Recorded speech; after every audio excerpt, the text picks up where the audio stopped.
محمد رسول الله والذين معه أشداء على الكفار رحماء بينهم تراهم ركعا سجدا يبتغون فضلا من الله ورضوانا.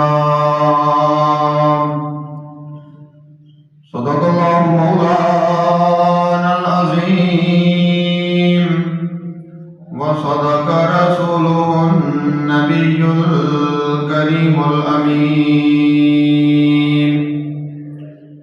إن الله وملائكته يصلون على النبي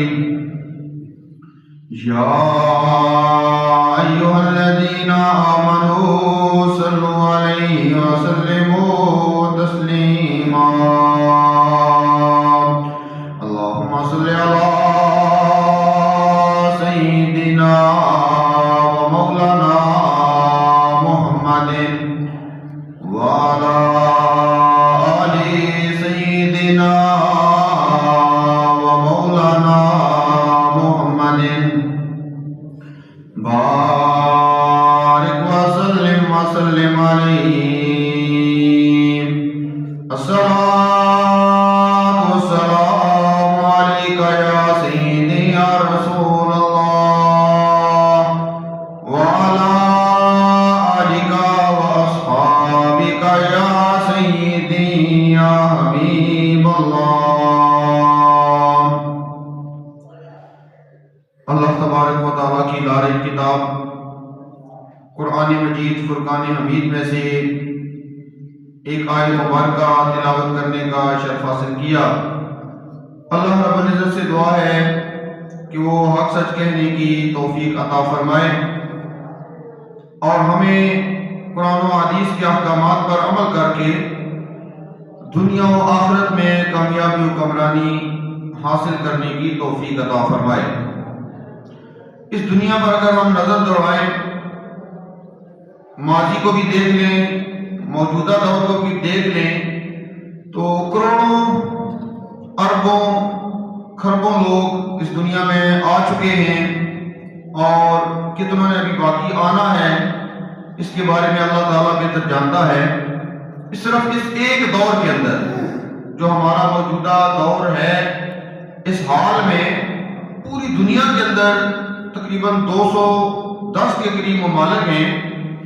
تو ایک وقت میں مسلمان اور کافر سارے ملائے جائیں تو یہ تقریباً 7.5 ارب سے زائد آبادی بنتی ہے. یہ تھوڑی سی مقدار نہیں ہے، تھوڑی سی تعداد نہیں ہے.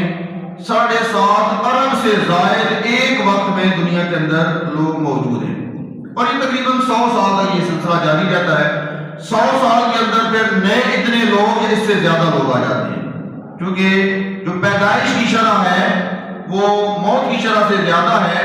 تو لہذا آنے والے 100 سالوں میں یہ کئی ارب اس میں اضافہ ہو جاتا ہے. تو سیدنا آدم علیہ السلام سے لے کر اب تک جتنے بھی لوگ اس وقت تک آ چکے ہیں دنیا میں اور قیامت تک جتنے آئیں گے، اس کے 2 حصے کیے جا سکتے ہیں، یا وہ مسلمان ہے یا وہ کافر ہے. جو منافق ہوتا ہے وہ بھی کافر ہوتا ہے، لیکن اس کے لیے جو دوزخ کے اندر عذاب ہے وہ کافر سے بھی زیادہ ہوتا ہے، لیکن ہوتا وہ بھی کافر ہی ہے. کلمہ پڑھ کر بھی کافر ہوتا ہے اور رکوع سجود کر کے بھی، اچھے اعمال کر کے بھی وہ کافر کے ہی زمرے میں آتا ہے. اسی طرح بہت سارے لوگ اللہ تعالیٰ کو تو مانتے ہیں لیکن نبی کریم صلی اللہ علیہ وسلم کی رسالت کو نہیں مانتے. مثال کے طور پر یہودی لے لیں، عیسائی لے لیں، یہ بھی اللہ تعالیٰ کو مانتے ہیں اپنے اپنے انداز کے اندر اور اپنے اپنے نبیوں کو بھی مانتے ہیں. حضرت موسیٰ علیہ السلام کو مانتے ہیں، حضرت عیسیٰ علیہ السلام کو مانتے ہیں، انداز ان کا اپنا ہوگا. لیکن ہمارے نبی صلی اللہ علیہ وسلم کو نہ ماننے کی وجہ سے وہ یہودی بھی کافر ہیں موجودہ دور کے اندر اور عیسائی بھی کافر ہیں، اللہ تعالیٰ کو مان کر بھی کافر ہیں، اور حضرت موسیٰ علیہ السلام کو مان کر بھی کافر ہیں، حضرت عیسیٰ علیہ السلام کو مان کر بھی کافر ہیں. کیونکہ تمام انبیاء کرام پر ایمان لانا یہ بھی ضروری ہوتا ہے اور خصوصاً آخری نبی حضرت محمد صلی اللہ علیہ وآلہ وسلم پر ایمان لانا ضروری ہوتا ہے. تو جنہوں نے تو خدا کا انکار کر دیا وہ تو پہلے ہی نکل گئے. بے شک ان کی تعداد اربوں کے اندر ہے. اگر ان کا خاتمہ ایمان پر نہیں ہوتا تو وہ دوزخ کے اندر جائیں گے اور ہمیشہ ہمیشہ جہنم کے اندر رہیں گے. اس کے بعد پھر آ جائیں ایسے لوگ ہیں جو کسی کو مانتے ہیں کسی کو نہیں مانتے. خدا کو مان لیا, حضرت موسیٰ علیہ السلام کو مان لیا, عیسیٰ علیہ السلام کو مان لیا, لیکن ہمارے نبی صلی اللہ علیہ وسلم کو نہیں مانا, لہذا وہ بھی کافر ہو گئے. اس کے بعد اور آگے آ جائیں, نبی کریم صلی اللہ علیہ وآلہ وسلم کے دور اقدس میں ایسے لوگ بھی موجود تھے جنہوں نے آپ کے حیات کے اندر ہی نبوت کا دعویٰ کر دیا. اب یہ شکل و صورت مسلمانوں والی اور باقی سارے کام کرنے, لیکن نبوت کا دعویٰ کر دیا. تو ایسے لوگ بھی کافر ہیں اور یہ سلسلہ قیامت تک جاری رہے گا. ایسے لوگ آتے رہیں گے جو جھوٹی نبوت کا دعویٰ کرتے رہیں گے, تو وہ خود بھی کافر ہوں گے اور جو ان کی بات مانے گا وہ بھی دائرہ اسلام سے خارج ہوگا اور وہ بھی جہنم کا حقدار ہوگا. تو ختم نبوت پر کوئی کسی طرح کا بھی کمپرومائز نہیں, ختم نبوت کے حوالے سے کوئی کسی کے لیے گنجائش نہیں. ہمارے نبی صلی اللہ علیہ وآلہ وسلم اللہ تعالیٰ کے آخری نبی ہیں. قیامت تک کوئی نبی کوئی رسول نہیں آ سکتا. یہ ہمارا مسلمانوں کا پکا عقیدہ ہے 100%. اس میں کسی طرح کی بھی کوئی گنجائش موجود نہیں. بڑے سے بڑا دعویٰ لے کر بھی آ جائے نا کہ میں ابھی تمہیں بارش برسا کے دے دیتا ہوں, ابھی یہ درخت چلنا شروع ہو جائے گا, ابھی یہ پتھر تیرنا شروع ہو جائے گا, سورج کو میں 2 ٹکڑے کر دیتا ہوں, چاند کو 2 ٹکڑے کر دیتا ہوں, بڑے سے بڑا دعویٰ جو ناممکن ہو. اگر وہ بھی کہے نا کہ میں آخری نبی ہوں تو اس کی بات کو بھی ہم نہیں مانتے. ہمارے نبی صلی اللہ علیہ وسلم آخری نبی ہیں اور اس پر ہمارا پختہ ایمان ہے اور پختہ یقین ہے. نبی کریم صلی اللہ علیہ وسلم کے دور اقدس کے بعد مسلمانوں کے اندر بہت زیادہ اختلافات ہوئے اور مسلمانوں نے ایسی باتیں آپس میں وہ جھگڑا کرنے لگے جن کا کوئی ضرورت نہیں تھی اتنا اس پہ جھگڑا کرنے کی, جو اب تک چلا آ رہا ہے. کچھ صحابہ کرام کو مان لینا, کچھ کو نہ ماننا. ازواج مطہرات کے بارے میں نعوذ باللہ من ذالک کچھ ایسے کلمات کہنا جو ان کی شان کے لائق نہیں ہے.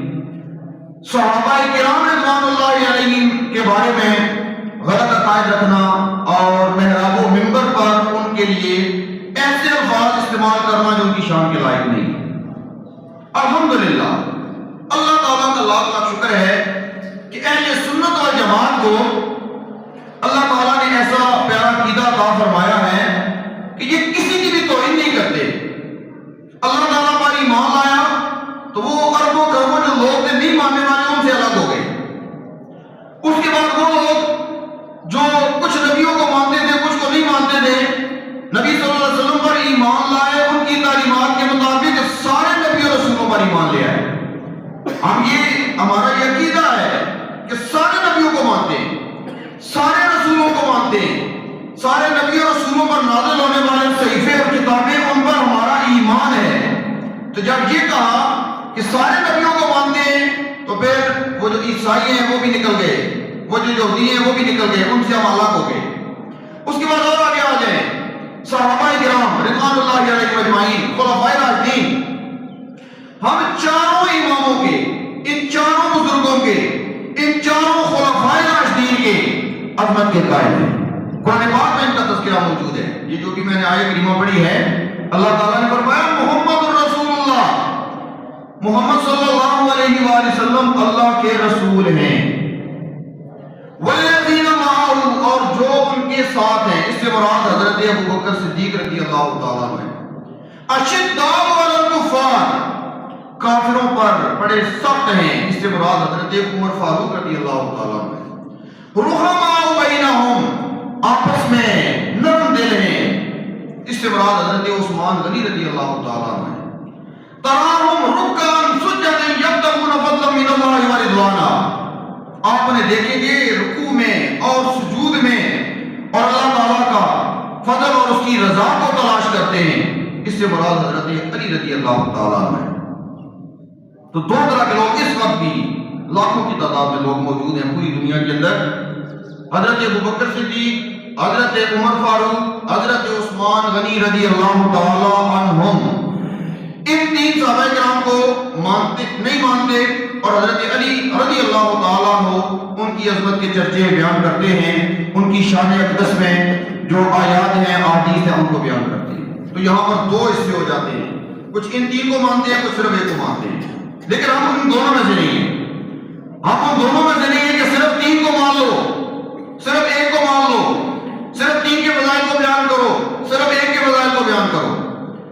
ہمارا عقیدہ یہ ہے کہ جتنے بھی صحابہ کرام ہیں یہ سارے عظمت کے لائق ہیں، یہ سارے شانوں کے لائق ہیں، ان کا تذکرہ قرآن پاک میں موجود ہے، ان کا جو عظمت اور شان کا بیان ہے وہ احادیث کے اندر موجود ہے، سب کی اپنی اپنی منفرد شانیں ہیں، احادیث کے اندر بھی ان کی عظمت اور شان کو بیان کیا گیا ہے۔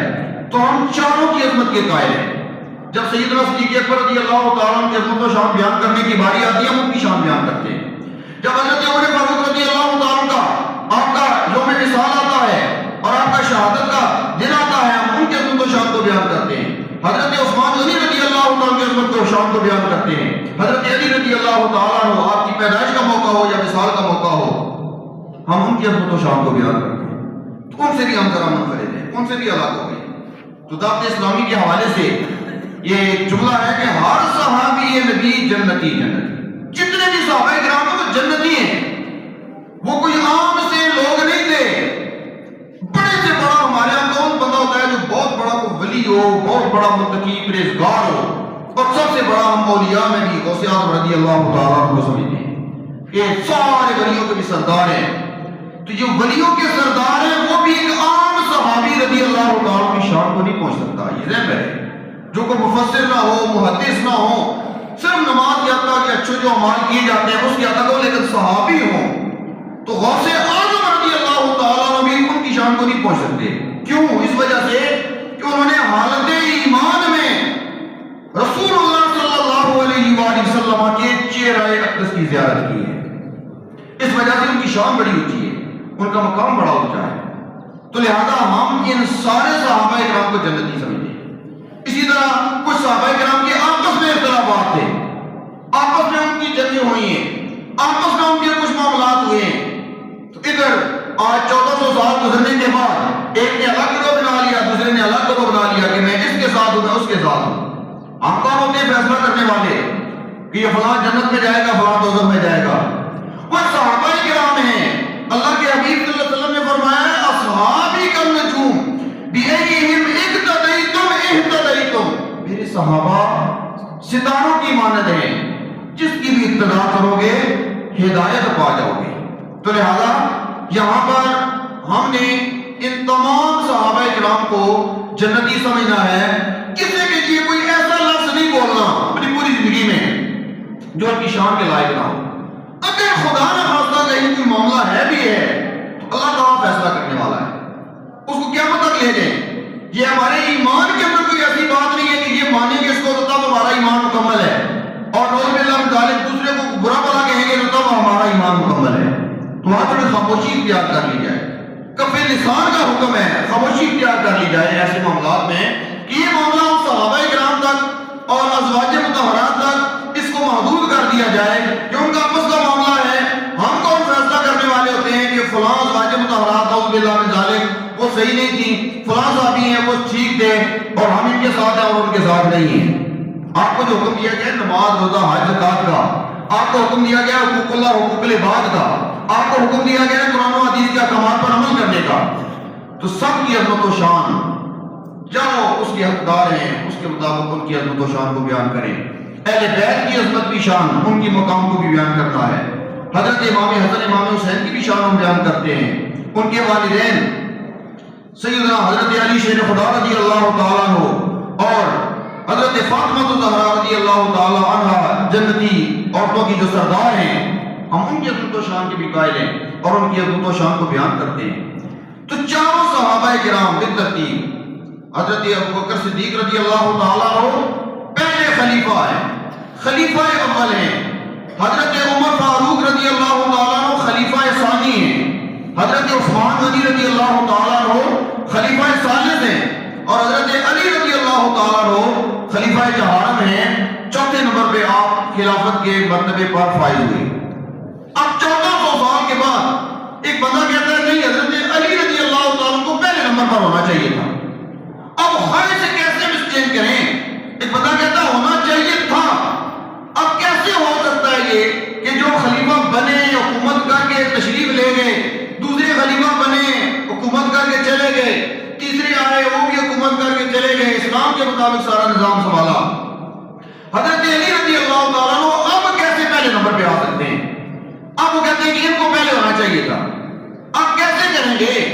اسی پہ لڑائی جھگڑا، ایک دوسرے کو تان و تشنیع اور ایک دوسرے کو برا بھلا کہنا اور ایک دوسرے کو گالی گلوچ اس طرح کی کرنا اور نعوذ باللہ من ذالک صحابہ کرام کو اس میں شامل کر دینا، یہ کوئی عقل مندی نہیں، یہ کوئی دانش مندی نہیں ہے. اس سے ہمیں بچنے کی ضرورت ہے.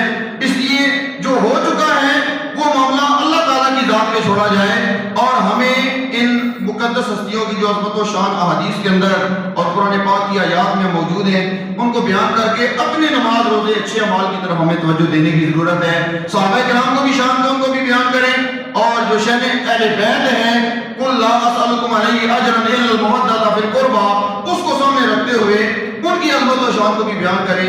اسی کے اندر ہمارے لیے کامیابی ہے. تو یہ رجب المرجب کا مہینہ ہے. 13 تاریخ کو حضرت علی المرتضیٰ شیر خدا رضی اللہ تعالیٰ عنہ آپ کا یوم پیدائش ہے. تو ہمیں کوئی پریشانی والی بات نہیں ہے کہ اب ان کا یوم پیدائش آ گیا تو آپ خاموشی اختیار کر لی جائے. ان کی بھی عزت و شان کو بیان کریں. ابھی میں نے قرآن پاک کی آیت پڑھی ہے، اس میں حضرت علی رضی اللہ تعالیٰ کا ذکر ہے. تراہم رکعا سجدا یبتغون فضلا من اللہ ورضوانا. آپ کی عبادت بہت مشہور ہے کہ آپ اللہ تعالیٰ کی رضا اور اللہ تعالیٰ کی خوشنودی کی خاطر بہت زیادہ عبادت کیا کرتے تھے. کبھی ان کو رکوع کی حالت میں، کبھی سجدے کی حالت میں دیکھا جاتا ہے. اس لیے یہ آپ کی شان منفرد ہے، آپ کی شان بہت اعلیٰ ہے کہ رب ان کی عبادت کا تذکرہ فرما رہا ہے.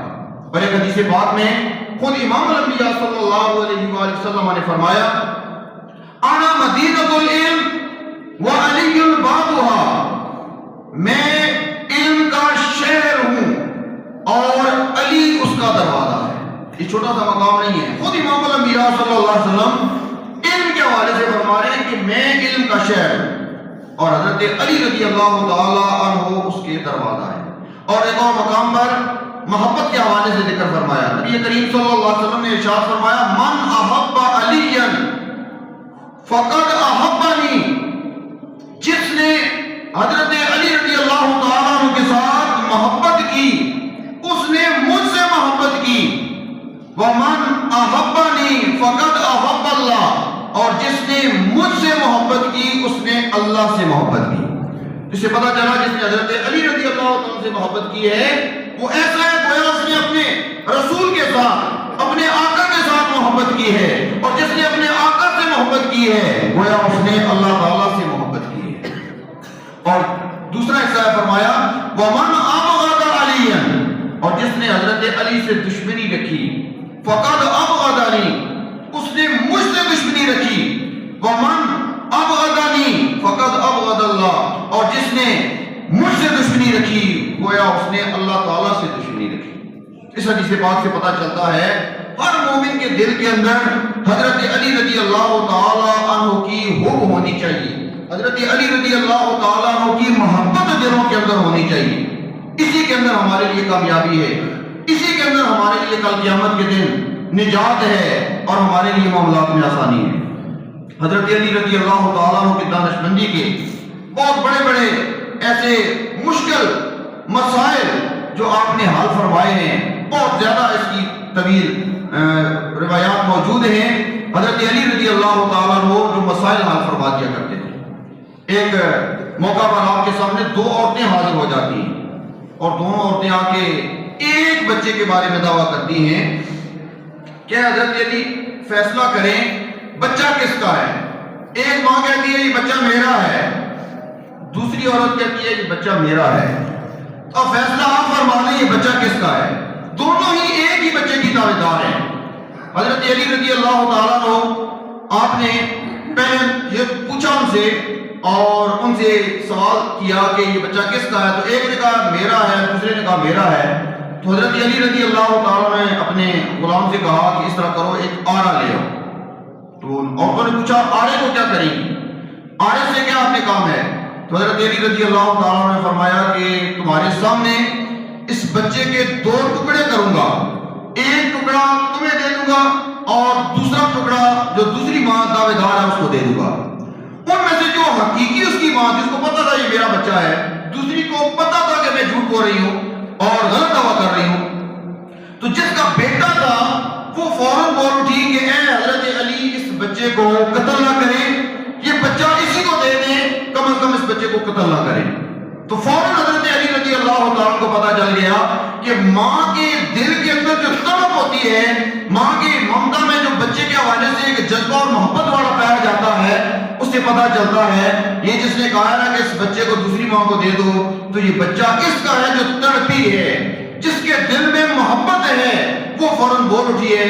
لہذا آپ نے فیصلہ فرما دیا کہ یہ بچہ اس عورت کا ہے جو کہہ رہی ہے کہ یہ بچہ دوسرے کے حوالے کر دو۔ اس طرح کے ایسے ایسے فیصلے جو ناممکن تھے وہ حضرت علی رضی اللہ تعالیٰ عنہ آپ نے اس موقع پر فرمائے۔ ایک اور بندے کے بارے میں ذکر آتا ہے، وہ اس دنیا سے جا رہا تھا تو مرتے دم اس نے اپنے ایک دوست کو بلایا، اپنے دوست سے آ کر بلا کر اس کو کہنے لگا کہ میرا بالکل آخری وقت ہے، تو میرے پاس یہ 10,000 درہم ہے، یہ اثر کرنا میرا بیٹا ابھی یہاں موجود نہیں ہے، کہیں دور دراز گیا ہوا ہے، اس دور میں رابطہ نہیں ہو سکتا تھا دوسرے لوگوں سے، تو جو ہی میرا بیٹا آئے گا تو جو تم چاہو وہ پیسے اس کو واپس لوٹا دینا۔ یہ جو پیسے میں تمہیں دے رہا ہوں 10,000، میرا بالکل آخری وقت ہے، اس دنیا سے جا رہا ہوں، تو تمہیں وصیت کر کے جا رہا ہوں کہ یہ جو 10,000 درہم ہیں ان میں سے جو تم چاہو وہ میرے بیٹے کو لوٹا دینا۔ اب یہاں جملہ پر غور کرنا ہے کہ حضرت علی رضی اللہ عنہ کے دور میں وہ بندہ وصیت یہ کر رہا ہے کہ سارے نہیں دینے، یہ امانت نہیں ہے کہ 10 کے 10 اس کو دے دینے، جو تم چاہو گے وہ پیسے میرے بیٹے کو دے دینا، جتنے بھی چاہو، 1,000 دو، 2,000 دو، 3,000 درہم، جتنے بھی دینے، جو تم چاہو میرے بیٹے کو دے دینا۔ کچھ دنوں کے اس بندے کا وصال ہو گیا، کچھ دنوں کے بعد اس کا بیٹا بھی آ گیا، جدھر بھی گیا ہوا تھا وہ واپس آ گیا۔ اب یہ آدمی حضرت علی رضی اللہ عنہ کے پاس گیا اور وہاں جا کر کہنے لگا کہ اس طرح امانت میرے پاس موجود ہے، فلاں بندے نے وصیت کی ہے کہ یہ پیسے اس کے بیٹے کو دے دیے جائیں، لیکن ساتھ جملہ یہ ہے کہ جو تم چاہو گے۔ تو حضرت علی رضی اللہ تعالیٰ نے پوچھا کہ بتاؤ اس کے بیٹے کو کتنے پیسے دو گے؟ اس نے کہا صرف 1,000 درہم دوں گا، باقی نہیں دوں گا، 1,000 درہم میں اس کے بیٹے کو دوں گا، باقی نہیں دوں گا۔ حضرت علی رضی اللہ تعالیٰ عنہ نے جب اس کا یہ جملہ سنا تو آپ نے فرمایا اب تمہیں 9,000 دینے پڑیں گے۔ اس کی وجہ کیا ہو سکتی ہے؟ حضرت علی رضی اللہ تعالیٰ نے فرمایا کہ وہ جو بندہ فوت ہونے والا تھا اس نے جملہ یہ بولا تھا جو تم چاہو گے وہ پیسے اس بیٹے کو دینے، تو لہذا تم نے 9,000 اپنے لیے رکھے، 9,000 یہ تم نے کہا ہے کہ یہ میرے ہیں، یہ میں نے اپنے لیے چاہے ہیں، تو لہذا اس کے بیٹے کو 9,000 درہم تمہیں دینے پڑیں گے، 1,000 تمہیں اپنے پاس رکھنے پڑیں گے۔ اس طرح کے منفرد فیصلے حضرت علی رضی اللہ تعالیٰ کے موجود ہیں۔ اور اس طرح نبی کریم صلی اللہ علیہ وآلہ وسلم نے مدینہ منورہ پہنچ کر جب اخوت مواخات کا معاہدہ کیا تو اس موقع پر حضرت علی رضی اللہ تعالیٰ عنہ نبی کریم صلی اللہ علیہ وآلہ وسلم کی بارگاہ میں حاضر خدمت ہوتے ہیں۔ عرض کی یا رسول اللہ صلی اللہ علیہ وسلم، آپ نے سارے صحابہ کرام کو آپس میں بھائی بھائی بنا لیا ہے، ایک صحابی کو دوسرے کا بھائی بنایا، پھر دوسرے کو تیسرے کا بنایا، سارے صحابہ کرام کو ان میں مواخات کا آپ نے ایک طریقہ جاری کر دیا، سب کو ایک دوسرے کا بھائی بنا دیا، لیکن مجھے کسی کا بھائی نہیں بنایا، میں اکیلا رہ گیا ہوں۔ اللہ کے حبیب صلی اللہ علیہ وآلہ وسلم نے ان کی حوصلہ افزائی ارشاد فرمائی اور ارشاد فرمایا انت اخی فی الدنیا والآخرہ، تم دنیا اور آخرت دونوں میں میرے بھائی ہو۔ یہ امام الانبیاء صلی اللہ علیہ وسلم کے الفاظ ہیں جو حضرت علی رضی اللہ تعالیٰ کی شان میں آپ نے ارشاد فرمائے انت اخی فی الدنیا والآخرہ، تم دنیا میں بھی میرے بھائی ہو اور آخرت میں بھی میرے بھائی ہو۔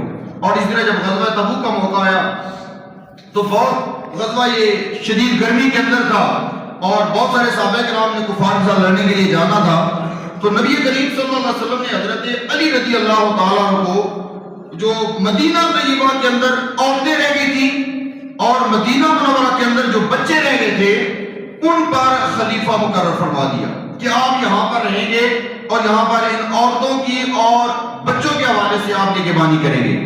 حضرت علی رضی اللہ عنہ پریشان ہوئے کہ سارے جو مجاہدین ہیں، سارے صحابہ کرام ہیں، وہ لڑائی کے لیے جا رہے ہیں اور جنگ کے لیے جا رہے ہیں، غزوہ تبوک کا موقع ہے، تو میں یہاں بچوں کی اور یہاں عورتوں کی حفاظت کے لیے یہاں مجھے مقرر فرما دیا گیا ہے۔ تو برکات رسالت میں آپ صلی اللہ علیہ وآلہ وسلم نے یہ عرض گزار کی کہ یا رسول اللہ صلی اللہ علیہ وسلم مجھے بھی اگر اجازت مل جاتی تو اور بہتر ہو جاتا۔ نبی کریم صلی اللہ علیہ وآلہ وسلم نے فرمایا، ان کی حوصلہ افزائی ارشاد فرمائی اور ارشاد فرمایا اما ترضى ان تكون منی بمنزلتی ہارون من موسیٰ، کہ اے علی کیا تم اس بات پہ راضی نہیں ہو کہ میرے نزدیک تمہارا وہ مرتبہ ہو جو حضرت موسیٰ علیہ السلام کے ہاں حضرت ہارون علیہ السلام کا تھا۔ میں تمہیں وہ مقام دے رہا ہوں کہ جب حضرت موسیٰ علیہ السلام بنی اسرائیل کو چھوڑ کر کوہ طور پر تشریف لے گئے تھے اور وہاں پر حضرت ہارون علیہ السلام کو مقرر فرما گئے تھے کہ بنی اسرائیل کی ذمہ داری اب تمہاری ہے، میں اللہ تعالیٰ سے گفتگو کرنے کے لیے، اللہ تعالیٰ سے ہم کلام ہونے کے لیے کوہ طور پر جا رہا ہوں۔ تو حضرت امام الانبیاء صلی اللہ علیہ وسلم نے حضرت علی کی حوصلہ افزائی ارشاد فرمائی اور ارشاد فرمایا کیا تم راضی نہیں ہو کہ تمہارا وہ مقام ہو جو حضرت موسیٰ علیہ السلام کے ہاں حضرت ہارون علیہ السلام کا ہے، اور صرف اتنا فرق ہے کہ میرے بعد کوئی نبی نہیں ہے۔ یہاں پر کسی کو یہ وہم نہ ہو جائے، کسی کو یہ شک نہ ہو جائے کہ وہاں پر تو انبیاء کرام تھے، یہاں پر یہ جملہ باقاعدہ موجود ہے اور میرے بعد کوئی نبی موجود نہیں ہے، میرے بعد کوئی نبی نہیں آئے گا، میرے بعد کوئی رسول نہیں آئے گا۔ تو لہذا اس بات پر تو یہ بات یہاں پر یہ مکمل ہو جاتی ہے، قیامت تک کے لیے کوئی نبی آنے والا نہیں، کوئی رسول آنے والا نہیں، کوئی دعویٰ بھی کرے تو وہ بندہ جھوٹا سمجھا جائے گا، وہ بندہ غیر مسلم سمجھا جائے گا۔ اس لیے ہم نے نبی کریم صلی اللہ علیہ وآلہ وسلم کی اتباع کرتے ہوئے حضرت علی رضی اللہ تعالیٰ کو جو مقام و مرتبہ ہے، ان کی جو شان ہے، اللہ تبارک و تعالیٰ نے ان کو عطا فرمائی ہے، اس کو بیان کرتے رہیں گے جب تک دم میں دم ہے، جب وہ صحابہ کرام کی عظمت و شان کو بیان کرتے رہیں گے۔ ایک دفعہ حضرت امام الانبیاء صلی اللہ علیہ وسلم مدینہ طیبہ میں مسجد کے اندر تشریف لائے تو مسجد کے اندر جو صحن تھا وہ کچا تھا اور مٹی بالکل واضح موجود ہوتی تھی۔ کوئی بندہ اگر آرام کرنا چاہتا تو کوئی دری یا اس طرح کی کوئی قالین یا اس طرح کی موٹی چیز وہ نہیں ہوتی تھی، اس کے اوپر ہی لیٹ جاتے تھے، آرام کرتے تھے اور اس کے بعد اپنا کام کاج کرتے تھے۔ حضرت علی رضی اللہ تعالیٰ عنہ مسجد کے اندر آرام کر رہے تھے اور امام الانبیاء صلی اللہ علیہ وآلہ وسلم تشریف لائے تو آپ کے جسم مبارک کے ساتھ مٹی لگی ہوئی تھی۔ تو نبی کریم صلی اللہ علیہ وآلہ وسلم نے وہاں پر ایک جملہ ارشاد فرمایا تھا، قم یا ابا تراب، اے مٹی والے کھڑا ہو جا۔ تو یہاں پر امام الانبیاء صلی اللہ علیہ وسلم نے وہ مٹی بھی جھاڑی۔ یہاں پر جو عام بات ہے وہ یہ ہے کہ ابو تراب فرمایا، ابو تراب مٹی کا باپ یا مٹی والے، چونکہ آپ کے جسم کے ساتھ اس فرش کی مٹی لگی ہوئی تھی تو آپ کا نام اس طرح لے کر پکارا، قم یا ابا تراب، اے مٹی والے کھڑے ہو جاؤ۔ تو اب حضرت علی رضی اللہ تعالیٰ عنہ کی یہ کنیت مشہور ہو گئی ابو تراب۔ آپ کو ابو الحسن بھی پکارا جاتا ہے اور ابو تراب بھی پکارا جاتا ہے، دونوں انداز میں دونوں کنیتوں کے ساتھ پکارا جاتا ہے۔ اور حضرت علی رضی اللہ تعالیٰ عنہ خود فرماتے ہیں، جب بندہ کوئی مجھے بلاتا ہے، جب مجھے کوئی پکارتا ہے اور کہتا ہے اے ابو تراب، مجھے بڑی خوشی ہوتی ہے کہ یہ ایک نیت مجھے رسول اللہ صلی اللہ علیہ وآلہ وسلم نے عطا فرمائی ہے۔ تو امام الانبیاء صلی اللہ علیہ وآلہ وسلم نے ان سارے صحابہ کرام کو ایسے ایسے مقام و مرتبے سے نوازا ہے کہ جو خصوصیات کسی اور کے اندر نہیں ہیں۔ حضرت ابوبکر صدیق رضی اللہ عنہ کی اپنی شان ہے، حضرت عمر فاروق رضی اللہ تعالیٰ عنہ کو اپنا مقام و مرتبہ ہے، حضرت عثمان غنی رضی اللہ تعالیٰ عنہ ذو النورین ہونے کی وجہ سے ان کا ایک اپنا مقام و مرتبہ ہے، اور حضرت علی المرتضیٰ رضی اللہ تعالیٰ عنہ ان کی ایک اپنی شان ہے۔ تو لہذا ہمارے سارے جتنے بھی لوگ ہیں، ہمارے جو بچے ہیں، ہمارے نوجوان ہیں، بزرگ ہیں، ان کو ان باتوں کا خیال رکھنا چاہیے کہ پوری زندگی میں کبھی بھی ہماری زبان سے ان صحابہ کرام کے بارے میں کوئی ایسا جملہ نہیں نکلنا چاہیے جو ان کی شان کے خلاف ہو، کوئی ایسا جملہ جو ازواج مطہرات کی شان کے خلاف ہو، یہ جملہ نہیں نکلنا چاہیے۔ انبیاء کرام کے بارے میں، اولیاء کرام کے بارے میں کبھی کوئی ایسا جملہ زبان سے ادا نہیں کرنا، ایسا جملہ جو ان مقدس ہستیوں کی شان کے لائق نہیں ہے، ایسا نہ ہو وہ تو جنتی ہیں لیکن ان کے خلاف کوئی گفتگو کرنے پر یا ان کے خلاف کوئی بیان بازی پر یا ان کے خلاف کوئی ایسا جملہ بولنے پر کہیں ہماری آخرت کے معاملات کوئی خراب نہ ہو جائے۔ اس لیے پھونک پھونک کر قدم رکھنا پڑتا ہے، زندگی کے اندر کوشش کرنی ہے قرآن و حدیث کے جو احکامات ہیں اور جو ہمیں پیغام دیا گیا ہے اہل بیت کے حوالے سے اور صحابہ کرام کے حوالے سے، سب کی اپنی اپنی شانیں اور مقام و مرتبے ہیں، اس کے مطابق محتاط انداز کے اندر زندگی بسر کرنی ہے، اور جو عقائد ہمیں عطا کیے گئے ہیں اس کے مطابق ہم نے ان کو اپنانا بھی ہے اور ان پر عمل بھی کرنا ہے۔ اللہ تبارک و تعالیٰ سے دعا اللہ تعالیٰ ہمیں خلفائے راشدین کے نقش قدم پر چل کے اپنی آخرت سنوارنے کی توفیق عطا فرمائے۔ وما علینا الا البلاغ المبین۔